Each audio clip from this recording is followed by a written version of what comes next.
खुजदार में बम धमाके सबब प्रेस क्लब जो सदर शहीद थी वियो ऐं 9 ॼणा ज़ख़्मी थी पिया। वधीक तफ़सील हिन रिपोर्ट में। खुजदार प्रेस क्लब के सदर मोहम्मद सिद्दीक मेंगल की गाड़ी के रिमोट कंट्रोल बम धमाके से निशानो बणायो हुयो। मारजीवेल जो लाश ऐं ज़ख़्मियुनि के सिविल अस्पताल मुंतकिल कयो हो। धमाके का पोइ पुलिस ऐं कानून लागू कंदड़ इदारनि इलाइक़े के कड़ो चाढ़े छॾियो।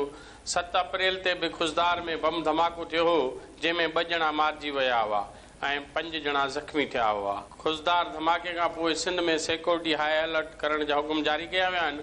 घरू वज़ीर हुकुम ॾिनो आहे त समूरनि मस्जिदनि, इमाम बारगाहनि, अहम सरकारी ऐं ख़ानगी आफिसनि, इमारतुनि समेत हसास थाकनि ते सिक्योरिटी कदमनि के गैर मामूली बढ़ायो वञे। घरू वज़ीर ज़ियाउल लंजार पारां खुजदार में प्रेस क्लब साम्हूं थियल बम धमाके की मज़म्मत पिणु कई आहे। सदर Asif Ali Zardari, peoples party chairman Bilal Bhutto Zardari ऐं ॿियनि पारां हमले की मज़म्मत कई वई आहे।